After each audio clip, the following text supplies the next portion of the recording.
የመድፈኞቹ ወሳኝ ተከላካይ ጋብርኤል ማጋሌሽ ስለ ማይልስ ሉዊስ ስኬሊ አነጋጋሪ ንግግሩን አድርጓል። በሌላ በኩል አርሰናልና ሮድሪጎ መካከል አዲስ መረጃ ተሰምቷል። የጋብርኤል ማርቲኔሊ የአርሰናል ቆይታ የብዙዎች ጥያቄ ነው። በዛሬ ቆይታችን የምንመለከተው ነው። ሰላም ጤና ይስጥልኝ ውድ አድማጭ ተመልካቾች እንደምናችሁ፣ አብርሃም ፍቅሬ ነኝ።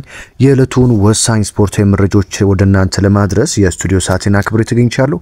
በዛሬ ቆይታችን ስለ ጋብርኤል ማጋሌሽ፣ ስለ ሮድሪጎና ማርቲኔሊ እንደዚሁም ሌሎች ወሳኝ የዝውውር መረጃዎችን እንመለከታለን።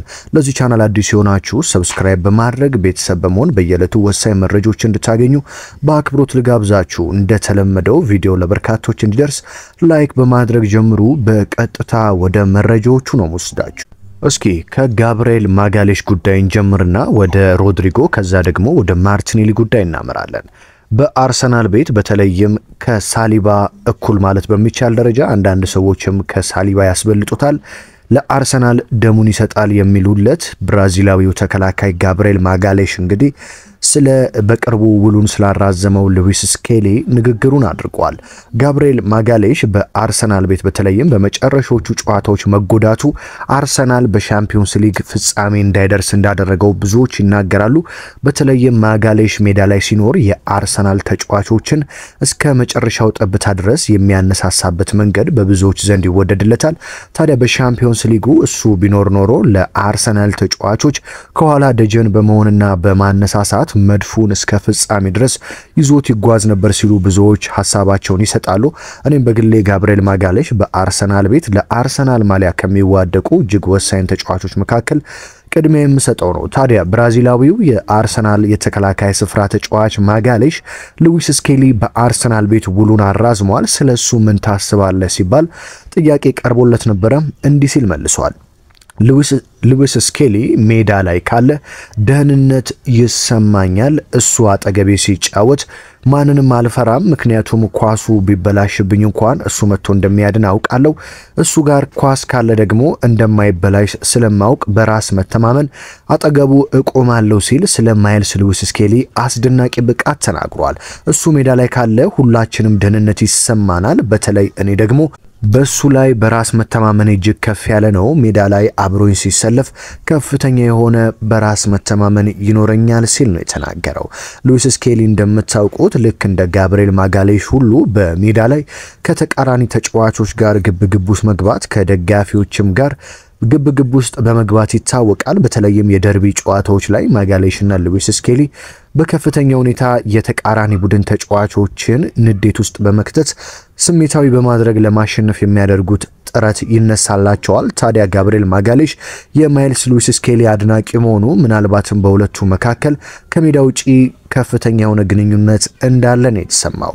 እንግሊዛዊው ተጫዋች ሉዊስ ስኬሊ በአርሰናል ቤት ለተጨማሪ 5 ዓመታት ውሉን ማራዘሙ ጋብርኤል ማጋሌሽን እጅግ እንዳስደሰተው የተናገረ ሲሆን ታዲያ በቀጣይ ዓመት ከሱ ጋር እስኪጫወት ድረስ ጓጉቻለሁ። በአርሰናል ቤት አብሬ ከሱ ጋር ሆኜ ከሌሎች የቡድን አጋሮቼም ጋር ብዙ ዋንጫዎችን እንደምናሳካ አምናለሁ። በቀጣዩ ዓመት በእርግጠኝነት አንዳች ዋንጫ ወደ ካዝናችን እናስገባለን። በሉዊስ ስኬሊ ትልቅ እምነት አለኝ ሲል እንግዲህ ለዚህ ወጣት ተጫዋች አድናቆቱን ገልጿል ማለት ነው። በነገራችን ላይ ጋብርኤል ማጋሌሽ በአሁኑ ሰዓት ከጉዳቱ ሙሉ በሙሉ አገግሞ ለቀጣዩ ዓመት በከፍተኛ ሁኔታ ዝግጅት እያደረገ እንደሚገኝም ተናግሯል። በተለይም በአካል ብቃቱ ዙሪያ ከፍተኛ ዝግጅትን ከአካል ብቃት አሰልጣኙ ጋር እያደረገ እንደሚገኝና በቀጣዩ ዓመት ላለመጎዳት ዓመቱን ሙሉ በወጥ አቋም ለመጫወት በዝግጅት ላይ እንዳለና የአርሰናል ደጋፊዎች አንዳች የተለየ የውድድር ዓመትን እንዲጠብቁ ሲል መልእክቱን አስተላልፏል። እስኪ ወደ ሮድሪጎ ጉዳይ ደግሞ እንለፍ። መድፈኞቹ እንደምታውቁት ከሮድሪጎና ከክሪስታል ፓላሱ ኢብሪች ኢዜ ጋር ስማቸው የተያያዘ ነው። በተለይም ብራዚላዊው ጋብርኤል ማርቲኔሊ ባለፈው ዓመት በአቋም መውረድ ምክንያት አርሰናል በዛ በኩል ምንም አይነት እድሎችን መፍጠር እስኪሳነው ድረስ ብዙ ጨዋታዎችን በተለይም ማርቲኔሊ የሚያስቆጩ ኳሶችን እያመከነ መድፉ ነጥብ እንዲጥል ሆኗል።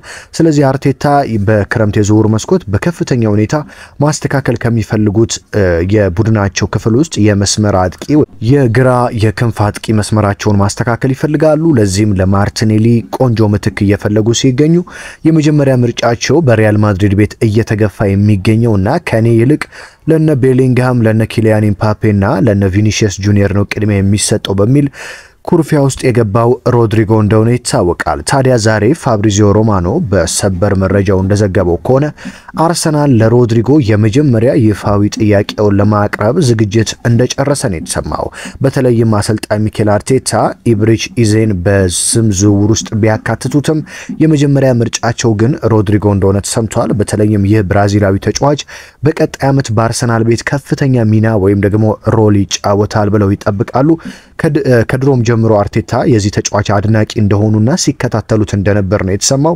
ስለዚህ አሁን ላይ አንድሬ ቤርታና አርሰናል እስካሁን ድረስ በደንብ በውስጥ ስራቸውን ከጨረሱ በኋላ እንደምታውቁት ዛሬ ይህን ዜና ምሰራላችሁ እሁድ ነው።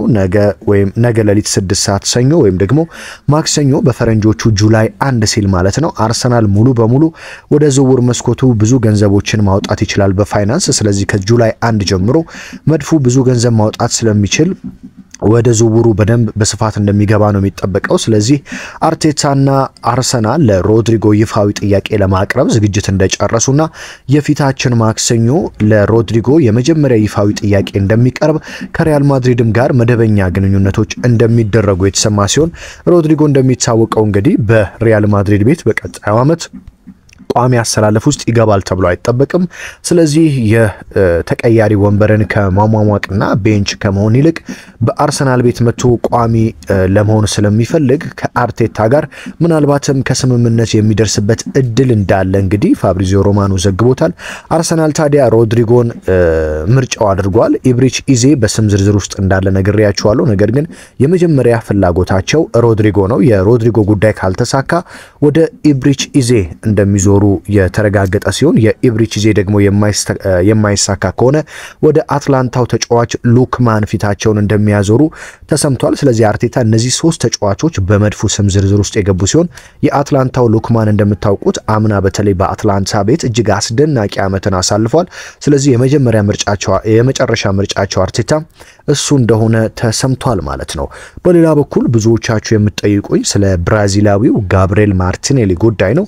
ማርቲኔሊ በአርሰናል ቤት ይቆያል ወይስ ይለቃል የሚለው ጥያቄ የብዙ የአርሰናል ደጋፊዎች ጥያቄ እንደሆነ ይታወቃል። ነገር ግን አርሰናል ለማርቲኔሊ ሁነኛ ተጫዋች ሳያመጣ ማርቲኔሊ መልቀቅ አይፈልግም። እንደዚሁም ሁነኛ ተጫዋች ለምሳሌ እንደ ሮድሪጎ እንደ ኢብሪች ኢዜ ወይም እንደ ሉክማን ያሉ ተጫዋቾች እንኳን ቢመጡ ማርቲኔሊ ተቀያሪ ይሆናል እንጂ አይሸጥም። ምክንያቱም አሰልጣኝ ሚኬል አርቴታ በእያንዳንዱ ቦታ እንደምታውቁት ተቀያሪ ተጫዋች እንዲኖራቸው በቋሚ የሚሰለፈው በተቀያሪ ወንበር ላይ ያለውም ተጫዋች ምርጥ እንዲሆንላቸው ነው የሚፈልጉት። ዋንጫ ማንሳት ከፈለጉ በሁሉም ቦታ ላይ የሚኖሯቸው ተጫዋቾች ምርጥ እንዲሆኑ እንደሚፈልጉ ይታወቃል። ስለዚህ ሮድሪጎም ይምጣ ኢብሪች ኢዜም ይምጣ ማርቲኔሊን መሸጥ እንደማይፈልጉ ተሰምቷል። ነገር ግን የክርስቲያኖ ሮናልዶ የሳውዲ አረቢያው ክለብ አልናስር በአሁኑ ሰዓት ጋብሪኤል ማርቲኔሊን ለማዘዋወር ከፍተኛ ገንዘብ ለመስጠት ለአርሰናል እየተዘጋጁ እንደሆነ ተሰምቷል። በተለይም የአልናስር የመጀመሪያ የመስመር አጥቂ ምርጫቸው የአርሰናሉ ማርቲኔሊ እንደሆነ ተረጋግጧል። ስለዚህ አልናስሮች በቀጣዮቹ ቀናት በጣም ብዙ ገንዘብን ለማርቲኔሊ ያቀርባሉ ተብሎ ይጠበቃል። እንደምታውቁት ክርስቲያኖ ሮናልዶ በተጫዋቾች ዝውውር ላይ ጫና ያደርጋል። ስለዚህ ለአልናስሮች ጋብሪኤል ማርቲኔሊን ወደ ሳውዲ አረቢያ ሮሽን ሊግ እንዲያመጡ ጥያቄ እንዳቀረበ ነው የተሰማው። ስለዚህ ማርቲኔሊ ከፍተኛ ገንዘብ ይቀርብለታል። አርሰናል ምናልባትም ሮድሪጎን ወይ ኢዜን የሚያገኝ ከሆነና የማርቲኔሊ የሚቀርብለት ገንዘብ እጅግ ብዙ የሚሆን ከሆነ ለመሸጥ ሊገደድ እንደሚችል እንግዲህ ከለንደን የሚወጡ ታማኝ የዝውውር መረጃ ምንጮች ያሳያሉ። ነገር ግን አርሰናል ማንንም የማያገኝ ከሆነ ማርቲኔሊን ለማቆየት ይመርጣል። እንደዚሁም በተቀያሪ ወንበር ላይ ሊቀመጥ እንደሚችል ተሰምቷል ማለት ነው።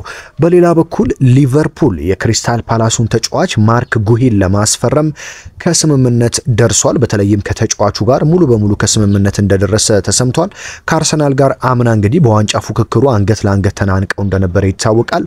ሊቨርፑል ታዲያ በቀጣይ ዓመትም ሻምፒዮን ለመሆን በጣም ብዙ ገንዘቦችን እያወጣ እንደምታውቁት ሪካርድ በሆነ ገንዘብ የመሃል ሜዳውን ተጫዋች ፍሎሪያን ቪርዝን ከሊቨርኩሰን አስፈርመዋል። ከዛው ከሊቨርኩሰን የመስመር ተከላካይ ተከላካዩን ፍሪምቦንግን አስፈርሟል። በመቀጠል የቦርንማውዙን ኪርኬዝን አስፈርሟል። አሁን ደግሞ ማርክ ጉሂን ለማስፈረም ከስምምነት እንደደረሰ በቀጣይም አሌክሳንደር አይዛክን ለማስፈረም በጣም ብዙ ገንዘብ ለማቅረብ በዝግጅት ላይ እንዳለ ተሰምቷል። ማንቸስተር ሲቲም እንደምታውቁት ወደ 5 እና 6 ተጫዋቾችን አስፈርሟል። ስለዚህ በቀጣይ ዓመት የዋንጫ ፉክክሩ በሲቲ በሊቨርፑል እና በአርሰናል መካከል ይሆናል ተብሎ ነው የሚጠበቀው። በተለይም አርሰናል እነ ሊቨርፑል እና ሲቲን በዋንጫ ፉክክሩ በደንብ መፎካከር ከፈለገና ዋንጫውን መቀማት ከፈለገ በቀጣዩ ዓመት ዘንድሮ በጣም ብዙ ተጫዋቾችንና ጥራት ያላቸውን ተጫዋቾች ልክ እንደ ሊቨርፑልና ሲቲ ገንዘብ አውጥቶ ማስፈረም እንዳለበት ነው የተሰማው ማለት ነው። ውድ አድማጭ ተመልካቾቼ የዕለተ እሁድ ወሳኝ የዝውውር መረጃዎችን እንዲህ በአማረ መልኩ ወደ እናንተ አቀረብኩኝ። በየዕለቱ ወሳኝ ስፖርታዊ ጥንክሮችን ለመስማት ይህንን ቻናል ሰብስክራይብ በማድረግ ቤተሰብ መሆን አትርሱ። በሌሎች መረጃዎች በሌሎች ወሳኝ ጥንክሮች እስከምንገናኝ በያላችሁበት ሁሉ ሰላም ተመኘሁላችሁ።